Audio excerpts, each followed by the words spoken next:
Hello everybody, welcome back to Dominions 5. We're playing as Lady Tianqi.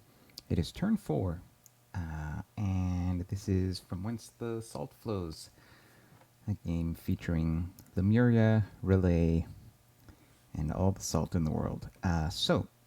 We expanded here. We continued with our initial expansion party without reinforcing it, but we had an easy target here. Some militia and light infantry.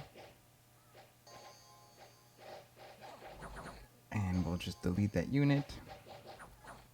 And these guys, yep, we'll delete them too. I don't think we took any casualties. I'm actually re-recording this episode. I got a few minutes in and then messed up. And so this is something that's really interesting. So first of all, we get to see Man's Prophet. We correctly anticipated where he would expand. Now, this is a really interesting and I think a bit of a bold play, but it's working out for him. So in LA, there aren't a lot of indie types that you can expand with pure longbows, although I have to say having a prophet doing smites also helps a lot. But, you know, these guys are just really bad, right? Militia is just super weak, and archers are pretty weak. So this is a gutsy move, but I like it. Because your prophet's going to, like, delete a unit every turn. Your longbows are pretty precise. And he got a pretty lucky morale check here, but honestly, they were taking a long time to get here. And then in the end, the longbows are going to win against the indie archers. But he got a little lucky, I think. Like, he lost a few longbows. And also his prophet didn't take any hits. Now the prophet's a Castellan. He's got a decent protection and like a regular shield. Still, I think this was a little risky, but it's worked out for him, so good for him. Now, let's look at his bless.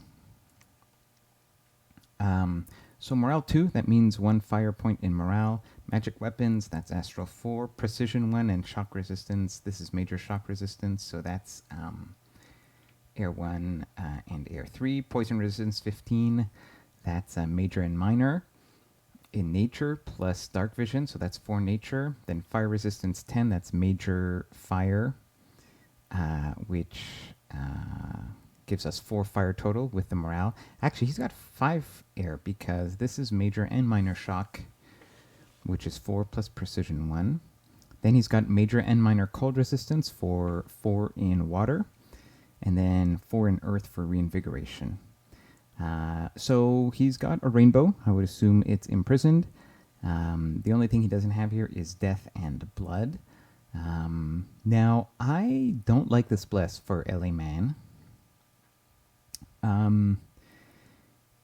For a couple of reasons. I mean, so I like the magic access that it gives you. No doubt about that. And in some paths, LA Man certainly struggles for magic access, so there's no complaints about that. But I guess if you're going for all these paths, I think you can do better with the choices. Going full elemental resists, I don't think is as relevant in this game, given the nations you're fighting. So it's not going to help you versus the undead ghosts. Versus Mictlan, I don't know. Satis is going to be doing decay stuff, right, with Banefire. Pangea is like an astral nation. I guess you have some chill aura here. Yeah, Relay. It's just not, I don't know. It's not like it doesn't seem like a very relevant bless to take. The other reason is that LA Man doesn't. So I did a fun build in the tournament round 1 game where I went like decay weapons and for like bows of war and stuff like that. But that would be like an offensive bless. And it kind of makes sense to do an offensive bless. See, LA Man has such great troops that you don't really need to rely on their sacreds, except to fill a niche that you don't have. So magic weapons of some form make total sense. I totally support that. Because otherwise you don't really have good access to magic weapons. But you could say, hey, I just have plenty of good mages and we don't need magic weapons on the troops, we'll just lightning bolt everything. But, you can go ahead and do magic weapons for your wardens. That's great, but I don't really buy all these resists. Look, we'll see. We'll see if it works out for him. Now, where does he go next? I don't know. I don't. It's there. Like I said, there are a few indie types that are going to support that are going to be able to be expanded into with like 15 longbowmen. If this is a very weak province and he's able to take it, that's really lucky for him. This might be, or alternatively, this one. I don't think you can take longbows into crossbowmen and light infantry like this. This many. Plus, it's my cap circle. I would outright attack him. If he can continue to expand here, that's unfortunate for me. That means he's zoning me out of some land that's equidistant from our caps. Doesn't mean I'm going to attack him right away, but it is a concern. Now, looking at the position of our expansion party here, let's. Good, we can afford 6 PD. Can we continue our expansion? Probably. Not here, heavy infantry and heavy cav, no way with our initial expansion party. Militia and archers, and here, light infantry, crossbowmen, and heavy. So I think we'll definitely come across here and get this wasteland. Now, wasteland isn't like a fantastic province, but it does like zone. We need to establish these borders with whoever is like. There's a player down here, right? So, oh, actually, there isn't a player down here because that's Winden. Interesting. There's a player here, Lemuria. Oh shit. Okay, guys, we border Lemuria. Well, poop. Okay. So Lemuria is right here. So yeah, let's claim this land. I don't know if we'll be able to keep it alive, but it's just good to nominally have the province. If we agree to peace with Lemuria, and that'll depend on what the other neighbors think. Great. I mean, look, we have solar weapons. We could kind of... we'll have to see what Blessy has. I think he's copied Lucid's build, which is like Awe and Regen, which gives him like some pretty scary thugs early on. And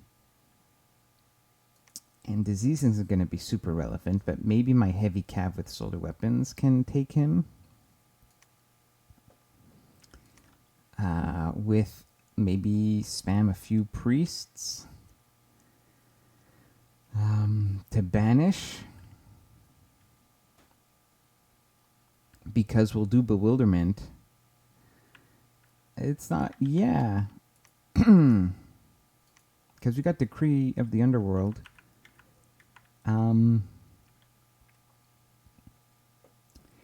If we had to, I think we could bump with Lemuria and be a jerk to them. Anyways, let's see what we can pull off. We're gonna expand here anyways because we can do it. Now after this, I don't know if we can take this or this. We're kind of pinning ourselves into a corner, but we don't really have a choice. Now, one thing we could do... Yeah, actually, we could do this. So, I think what we're going to do is... Okay, so this turn we're going to take these fellows. And I've put them on 2 priests because these guys tend to die. So we're just going to do... This is going to be our default spell for these guys. Blessing, blessing, way in the back. Spread out a little bit. Hold and attack closest. Back here. And that should do it. These are just infantries. There's no archers. Yeah, that should be safe enough. And the turn after, we'll see. We might go after this province here if man hasn't taken it. If not, we'll go here. Now maybe I'll reinforce with additional reinforcements from the capital. But my reinforcements from the capital can also travel to here.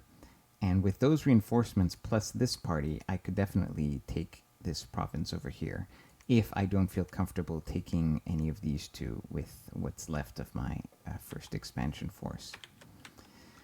Okay, knowing we're surrounded by Man and Lemuria, does that change what we go for in terms of initial tech?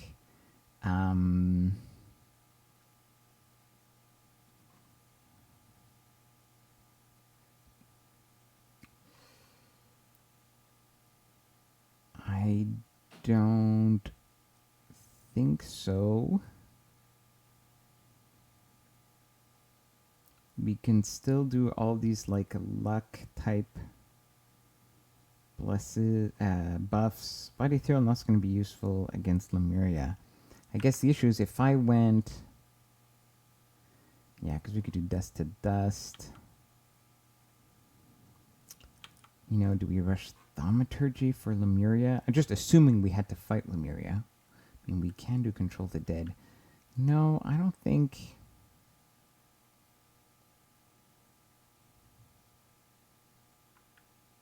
So our ancestors are actually not super good at fighting Lemuria because Lemuria has magic weapons. So they're just going to pop these guys. That being said, yeah, and so even elementals lose a little bit of their shine. Yeah, I think we just go for Alteration and buff our guys and get Wind Guide. That still makes sense to me. Okay, that's going to be it for now. I'll see you guys next turn. Take care.